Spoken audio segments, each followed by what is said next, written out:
कुछ कहानियां तुम्हें सोने नहीं देती।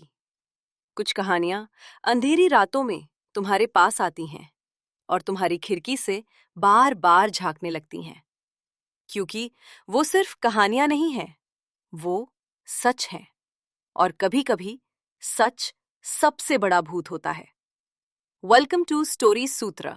मैं हूं ईशा और आज मैं तुम्हें एक ऐसी कहानी सुनाने जा रही हूं जो हैदराबाद में नहीं, ना ही किसी पहाड़ी गांव में, बल्कि नई दिल्ली के सबसे पास नोएडा में सच में हुई थी। ये कहानी है उन बच्चों की जो अपनी मां को पुकारते रहे लेकिन कोई नहीं आया। ये कहानी है एक समाज की जो अपनी आंखें बंद कर सकता है भले ही बच्चे चिल्लाएं। ये कहानी है एक आदमी की जो इंसान होकर भी इंसान नहीं रह गया था। और सबसे बढ़कर ये कहानी है उस डर की जो घर के अंदर रहता है। नोएडा, साल 2006। ये एक ऐसी जगह थी जहां हजारों घर थे, हजारों परिवारें थीं और हजारों लोग थे जो हर दिन सुबह निकलते और शाम को वापस आते। साधारण जीवन, साधारण इंसान। लेकिन निठारी कॉलोनी में एक खामोशी थी, एक अजीब सी खामोशी जो धीरे धीरे एक चिल्लाहट में बदलने वाली थी। शुरुआत बहुत अलग थी। कोई नहीं जानता था कि क्या आने वाला है।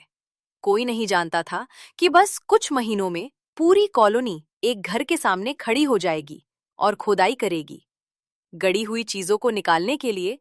2004 की बात है। पहली बार एक लड़की गायब हुई। उसका नाम था पद्मावती।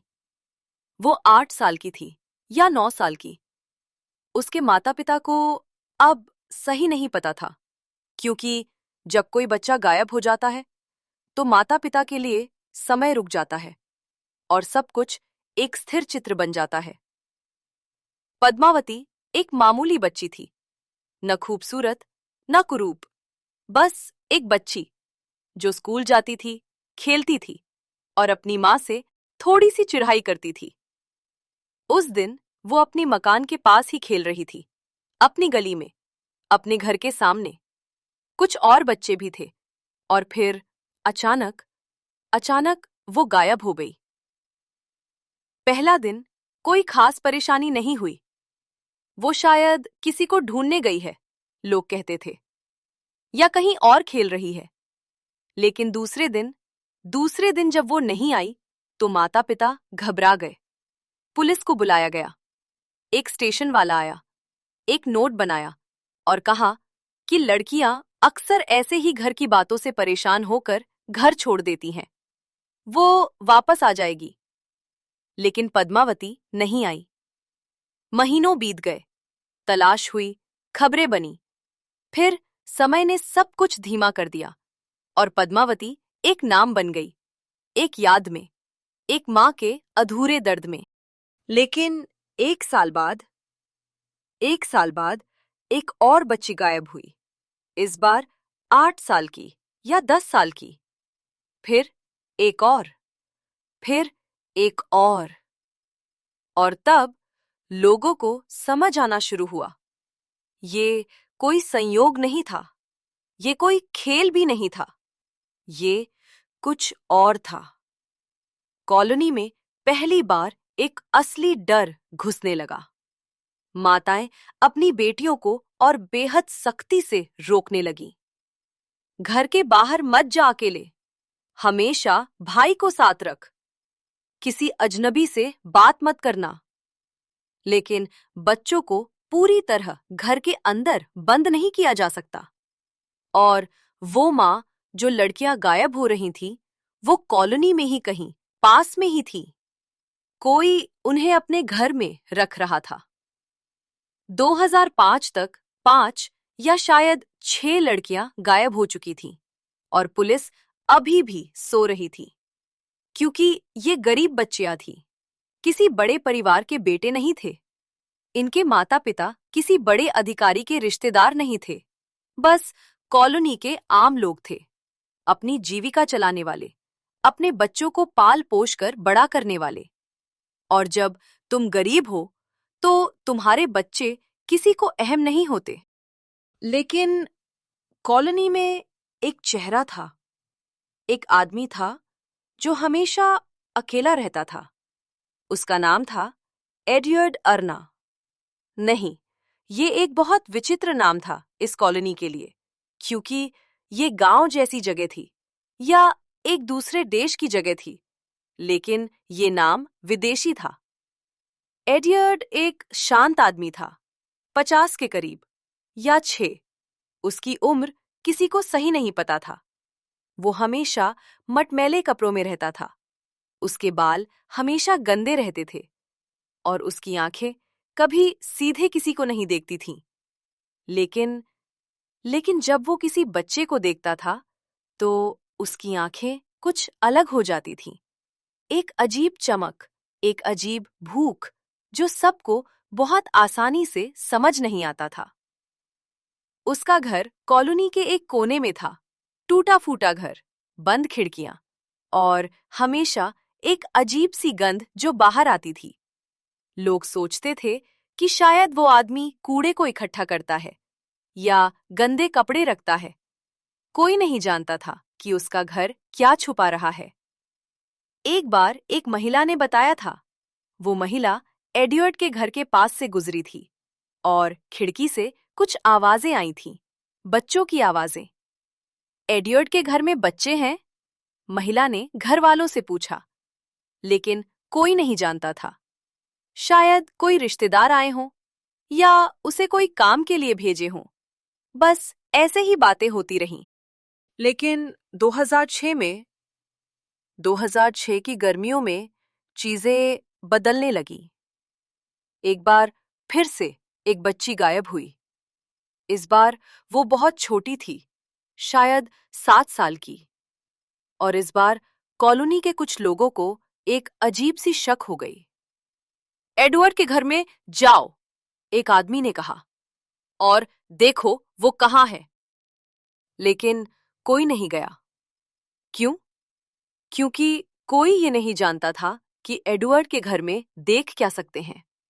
और अगर कुछ भी नहीं मिलता तो वो आदमी गुस्से में उन्हें कर क्या सकता था। डर हमेशा सबसे बड़ा हथियार है। और तब एक दिन पुलिस को एक टिप्स आई। किसी ने एक पत्र लिखा था, एडवर्ड के घर में कुछ गलत हो रहा है। शायद किसी ने देखा होगा कुछ या सुना होगा कुछ, और पुलिस आ गई। जब पुलिस उस घर के दरवाजे पर खड़ी हुई तो एडवर्ड दरवाजा खोल दिया। कोई हिचकिचाहट नहीं, कोई डर नहीं, बस एक अजीब सी मुस्कुराहट। हाँ, कुछ चाहिए? उसने पूछा। पुलिस ने कहा कि उन्हें घर में देखना है और एडवर्ड उन्हें अंदर ले गया। घर के अंदर कमरे खाली थे, सब कुछ बिल्कुल सामान्य था। कोई सबूत नहीं, कोई निशान नहीं, और पुलिस फिर से वापस चली गई। लेकिन इस बार कुछ पड़ोसियों को संदेह बना रहा।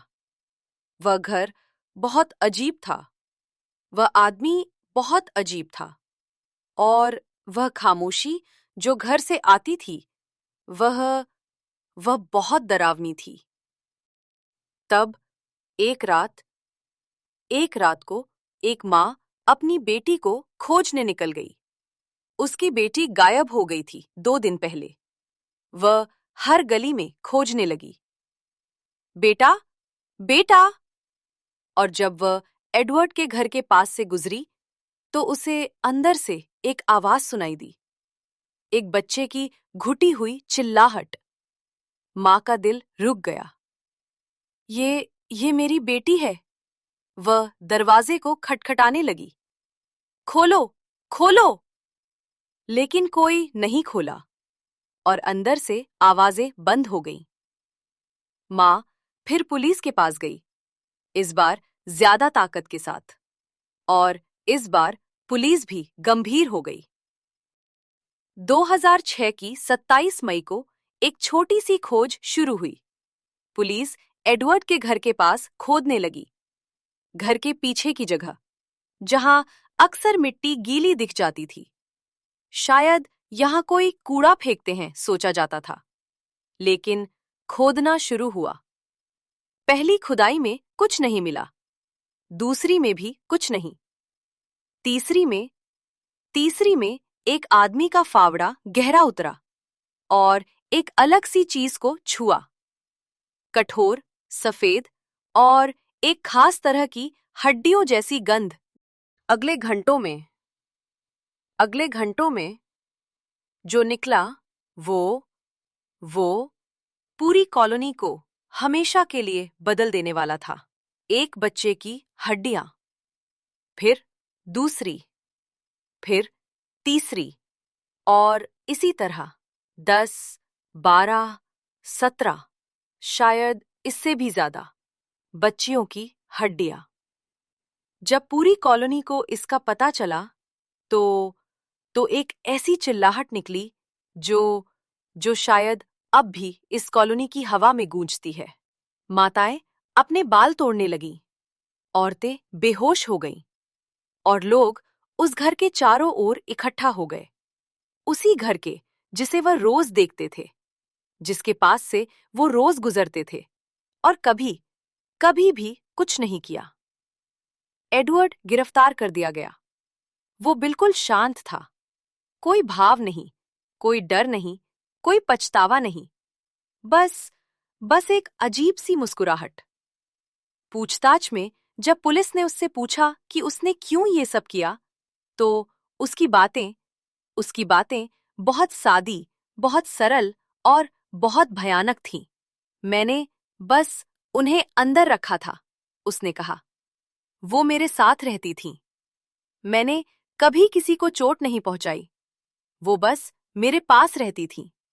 लेकिन जब पुलिस ने उसके घर को खोदना शुरू किया तो उन्हें एक और चीज मिली, बेकार कपड़े, बच्चों के कपड़े, और एक डायरी जिसमें उसने अपनी हर गतिविधि लिख रखी थी, तारीखें, नाम, और वो क्या करता था, ये सब भी। डायरी को पढ़ने के बाद पुलिस और पत्रकार और सब लोग एक अलग ही सच्चाई को समझ गए। ये कोई अचानक पागलपन नहीं था, ये कोई एक पल की हिंसा नहीं थी, ये एक योजना थी, एक दुर्भावनापूर्ण, सुविचारित योजना जो सालों से चल रही थी। एडवर्ड एक विदेशी थे, अमेरिका से या कहीं और से, लेकिन इंडिया में वह कई साल से रहते थे। शायद इसलिए कि यहाँ कोई उन्हें ढूंढ नहीं रहा था, शायद इसलिए कि यहाँ सिस्टम इतना कमजोर था कि एक अपराधी आराम से सड़कों पर घूम सकता था। जब इंटरनेशनल पुलिस को ये जानकारी दी गई तो उन्होंने कहा कि एडवर्ड एक सीरियल कातिल है, उसने अमेरिका में भी ऐसे ही अपराध किए थे, और जब वहां उसके ऊपर शक हुआ तो वह भाग गया, भारत आ गया, और यहाँ वह अपने अपराध जारी रख गया, क्योंकि यहाँ कोई उसे रोकने नहीं था। कॉलोनी के लोग अब समझ गए कि वह शक जो उन्हें पहले हुआ था वह बिल्कुल सही था, लेकिन बहुत देर हो चुकी थी, बहुत देर हो चुकी थी। खोदाई 3, 4, 5 दिनों तक चलती रही। हर दिन एक नई हड्डी मिलती थी, हर दिन एक नया चेहरा याद किया जाता था, और हर दिन एक और माँ अपनी बेटी के मरने का सच्चाई का सामना करती थी। पद्मावती की माँ, जिसकी बेटी सबसे पहली गायब हुई थी, जिसके लिए 2 साल का इंतजार था, जो हर दिन सड़क पर देखती थी कि शायद उसकी बेटी चली आए। वह माँ जब हड्डियों को देख गई तो उसकी आवाज निकल ही नहीं रही थी, बस खामोशी, बस आंसू, और एक माँ का एक ऐसा दर्द जो शब्दों में समा नहीं सकता था। मीडिया आ गई, सारी दुनिया को इसका पता चल गया। नोएडा, भारत में एक सीरियल किलर है। पुलिस सो रही थी, सिस्टम फेल हो गया, और एडियोट को अपना सजा देना शुरू हुआ। जेल में साल दर साल बंद, लेकिन लेकिन क्या कोई सजा उन बच्चियों का जीवन वापस ला सकती थी? क्या कोई सजा उन माता पिता के दर्द को कम कर सकती थी? नहीं, कभी नहीं। और कॉलोनी कभी वही नहीं रह गई। घर जो पहले आबाद लगते थे, अब उजाड़ दिखते थे। बच्चियों के खेल की आवाजें अब सबको कुछ और ही कहती हैं। क्योंकि क्योंकि जब हम एक माँ की चिल्लाहट सुनते हैं, तो हम समझ जाते हैं कि घर सबसे सुरक्षित जगह नहीं होती। सड़क सबसे खतरनाक जगह नहीं होती। असली खतरा असली खतरा तो वह होता है जब सिस्टम सो जाता है, जब समाज अपनी आंखें बंद कर लेता है, जब हम जानते हुए भी कुछ नहीं करते। मिठारी की कहानी एक सच्ची कहानी है, लेकिन वह सिर्फ मिठारी तक सीमित नहीं है। भारत में हजारों ऐसे घटनाएं हैं जो सामने नहीं आई हैं। हजारों बच्चे हैं जो अभी भी कहीं न कहीं अकेले हैं, और हजारों ऐसे लोग हैं जो खतरे में हैं। क्योंकि क्योंकि हम सो जाते हैं। हम देखते हैं लेकिन नहीं देखते। हम सुनते हैं लेकिन नहीं सुनते। और सबसे भयानक बात यह है कि अगर कोई आज भी आपकी कॉलोनी में ऐसा करे रहा हो, तो आप कैसे जान पाएंगे? कैसे पता चलेगा? क्या वो खिड़की से आवाजें आएंगी? क्या बदबू आएगी? या शायद शायद कुछ नहीं दिखेगा और घर बस एक और घर बन जाएगा कॉलोनी में। निठारी निठारी की खामोशी, वो खामोशी जो आज भी वहां है। जब आप उस गली से गुजरते हो, जब आप उस घर के पास से निकलते हो, तो क्या आपको कुछ अलग महसूस होता है? क्या हवा कुछ और ही सुगंध लेकर आती है? शायद शायद नहीं, लेकिन उन बच्चियों की चिल्लाहट वो अभी भी कहीं न कहीं गूंज रही है। और एक आखिरी बात, जब एडियोड को जेल में बंद कर दिया गया, तो उसने एक बार मुस्कुराया था। और उस मुस्कुराहट में कोई पछतावा नहीं था, कोई डर नहीं था। बस एक खामोशी थी। एक ऐसी खामोशी जो बताती है कि कुछ लोग हमारे बीच में रहते हैं और हम कभी नहीं जान पाते। तो अगली बार जब आप अपने घर में आए, जब आप अपनी बेटी को गली में खेलते देखें, जब आप एक अजीब सी गंध या कोई अजीब सी हरकत देखें, तो सिर्फ ये ना सोचिए कि शायद कुछ नहीं है। शायद कुछ है, और शायद आपका एक कदम एक बच्चे की जिंदगी बचा सकता है। अगर आपको ऐसी सच्ची और डरावनी कहानियां पसंद है जो आपकी रात की नींद उड़ा दें, जो आपको सोचने पर मजबूर करें, तो स्टोरी सूत्र को सब्सक्राइब करें, इस वीडियो को लाइक करें और अपने सभी दोस्तों के साथ शेयर करें। क्योंकि यहाँ स्टोरी सूत्र पर हम सिर्फ कहानियां नहीं सुनाते, हम वो सच दिखाते हैं जिससे दुनिया आंखें चुरा लेती है।